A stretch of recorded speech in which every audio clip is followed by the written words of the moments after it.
Hello friends, super magic રસોઈમાં મિત્રો હું આપનું સ્વાગત કરું છું।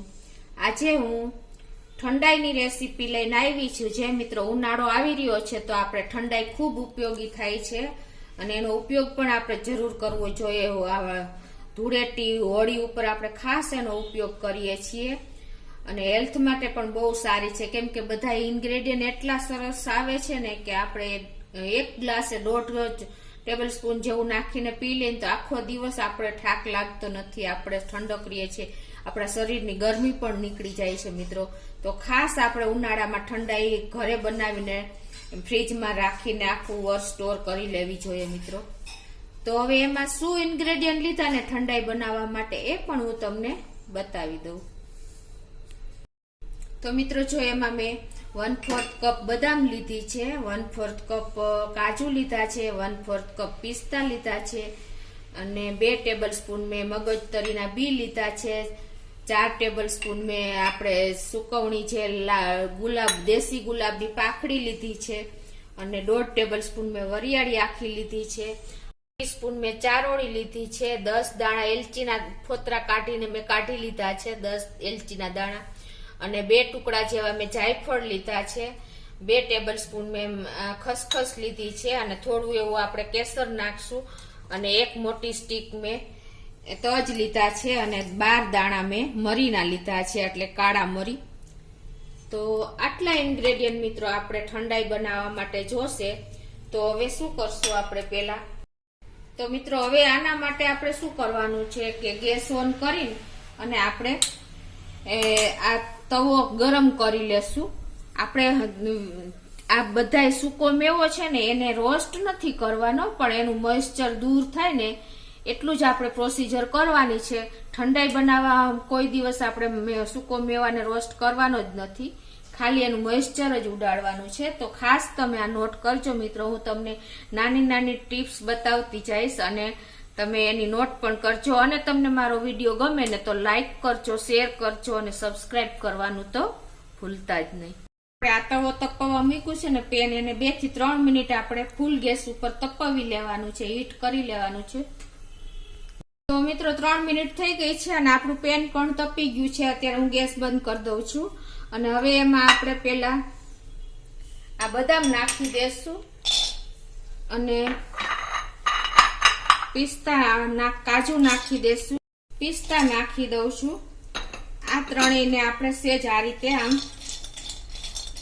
મોઇસ્ચર ઉડે ને ત્યાં સુધી આમાં હલાવશું। ગેસ બંધ જ છે અને ખાલી આપણું પેન જ તપેલું છે, તમે જોઈ શકો છો। હવે એમાં આપણે આ 1.5 ટેબલ સ્પૂન મેં વરિયાળી લીધી છે એ નાખી દઉં છું, 2 ટેબલ સ્પૂન મગજતરીના બી લીધા છે એ નાખી દઉં છું અને આ 12 દાણા મેં મરીના લીધા છે એ નાખી દઉં છું, તજની સ્ટીક છે એ નાખી દઉં છું અને આ 10 દાણા એલચીના મેં ફોલીને દાણા કાઢ્યા છે એ નાખી દઉં છું અને 2 ટુકડા જેવું હું આ જાયફળ નાખી દઉં છું અને આ જે પોપ સીડ એટલે કે ખસખસ છે એ નાખી દઉં છું અને આ જે આપણે ચારોળી છે એ પણ નાખી દઉં છું અને જે આ ગુલાબની પત્તી છે 4 ટેબલ સ્પૂન એ નાખી દઉં છું અને આપણે થોડું એવું મિત્રો કેસર નાખશું। જો કેસર ન હોય ને તો તમે પિંચ જેટલી હળદર પણ નાખી શકો છો મિત્રો, કેમ કે હળદર આમ જોઈએ તો પ્રેક્ટિકલી હળદર નથી નખાતી, પણ આમ જોઈએ તો હળદર આપણા જોઈન્ટ્સ માટે, આપણે એન્ટીઓક્સિડન્ટ એમાં ફૂલ છે, એટલે ખાસ તમારે ઉપયોગ કરવો હોય તો કરી શકો છો। તવામાં ગરમ છે ને ત્યાં સુધી 2 થી 1-2 મિનિટ આ રીતે આપણે હલાવીને સરખું એને ક્રન્ચી જેવું થાય એવું કરી લેશું।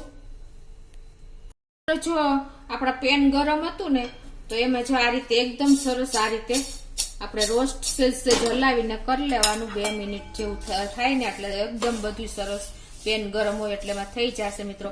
આ ઠંડાઈ આપણે ઠંડાઈ બનાવવા માટે, ડ્રિંક્સ બનાવવા માટે, મીઠાઈ બનાવવા માટે, ડેઝર્ટ બનાવવા માટે બધામાં તમે આનો ઉપયોગ કરી શકો છો। ખીર આપણે બનાવી હોય ને તો ખીર પણ બની શકે છે અને ગુલ્ફી તમે ઠંડાઈની બનાવો ને આઈસ્ક્રીમ તો એ પણ બની શકે છે. આનો પાવડર તમને બધામાં ઉપયોગ થશે મિત્રો. એટલે આ બહુ જરૂરી છે ઉનાળામાં, ખાસ આપણે હોળી ઉપર તો બહુ તડકા હોય છે ફાગણ મહિનામાં, ત્યારે આપણે આ ખાસ ઉપયોગ કરવો જોઈએ. જો આને આપણે મોઇસ્ચર જ કાઢીએ છીએ, રોસ્ટ નથી કરતા. તમે જોઈ શકો છો અત્યારે આપણે રોઝ પેટલ્સ પણ જો એકદમ સરસ ક્રન્ચી થઈ ગઈ. જો પેન ગરમ હતું ને એટલે. હવે આને આપણે ઠંડી કરી લેશું. 2 મિનિટ આમને પેનમાં રાખી. હવે આ બધી વસ્તુ આપણે ઠંડી થાય પછી આપણે એનો પાવડર કરી લેશું. આપણે ડીશમાં ઠંડુ કરી લેશું. જો આમાં રાખશું તો દાજી જશે, એટલે આપણે એને પ્લેટમાં કાઢી લેવાનું. મિત્રો જો આપણે ઠંડાઈ બનાવવા માટે આપણે ખાંડનો ઉપયોગ બિલકુલ નથી કરવાનો, કેમ કે આપણે ઠંડાઈ બનાવીએ છીએ. તો એમાં મેં અત્યારે આપણે ખડા સાકર એટલે કે જે ગાંગડા સાકર આવે છે ને મોટા મોટા પીસ, એના મેં અત્યારે જો આવી રીતે મિક્સરમાં કટકા કરી લીધા છે થોડા થોડા. એને આપણે દૂધ ગળ્યું કરવા માટે આનો ઉપયોગ કરશું મિત્રો. એટલે આ સાકર એકદમ ઠંડી હોય છે. તો મિત્રો જો આપણો આ સૂકો મેવો અને આ મરી ને બધું જે આપણે સ્પાઇસ લીધા છે ને મસાલા, એ બધું ઠંડુ થઈ ગયું છે મિત્રો. તો એને આપણે આવી રીતે મિક્સર જારમાં નાખીને પીસી લેશું. તમે એકદમ ફાઇન પાવડર કરી શકો છો, અને તમે દરદરું પણ જેવું તમારે રાખવું હોય એ પ્રમાણે તમારે એનો પાવડર તૈયાર કરવાનો છે. અને મિત્રો આમાં સ્પાઇસમાં જો જે આપણે મરીના દાણા છે ને એ આપણે ખાસ જરૂરી છે બોડી માટે. આમ થોડીક વાર આપણને તીખા લાગે પણ આપણને પછી શરીરમાં ઠંડક આપે છે. તો હવે આને હું પાવડર બનાવી લઉં છું. મિત્રો જો આપણે સૂકો મેવો અને સ્પાઇસ એટલે કે બધા મસાલાનો આપણે પાવડર બનાવી લીધો છે. હવે એને આપણે એક વાટકામાં લઈ લેશું આ રીતે.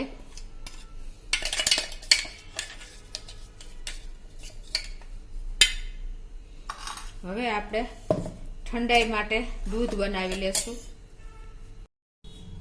તો મિત્રો હવે આપણે જો 1 ગ્લાસ આપણે દૂધ બનાવવું હોય ને તો આપણે 1.5 ટેબલ સ્પૂન આપણે આમ ઠંડાઈનો પાવડર નાખવાનો આ રીતે. અને પછી એમાં આપણે દૂધ ગળ્યું કરેલું હોય ને ઠંડુ દૂધ લેવાનું છે. એમાં મેં 1 ગ્લાસ દૂધમાં 1 ટેબલ સ્પૂન જેવી સાકર નાખી છે. એ હવે આપણે આમાં નાખી દેશું.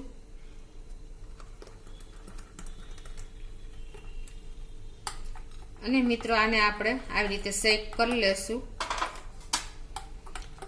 મિત્રો આને તમે જો તમારે સવારે પીવું હોય ને તો તમે સાંજે જ આને તમે આ રીતે ગ્લાસમાં મિક્સ કરીને રાખી દેશો ને તો એકદમ સરસ કલર આવી જશે. કેસર એકદમ મેલ્ટ થશે ને અંદર, એટલે બહુ મસ્ત યેલો કલર લાગશે મિત્રો.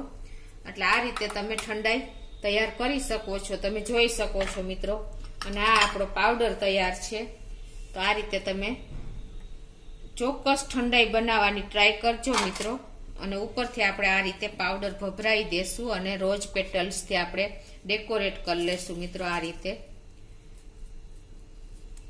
તો મિત્રો આપણી ઠંડાઈ રેડી છે. તો તમે ચોક્કસ આ રીતે ટ્રાય કરજો. અને તમને મારો વિડીયો ગમે તો લાઈક કરજો, શેર કરજો અને સબસ્ક્રાઈબ કરવાનું ભૂલતા નહીં.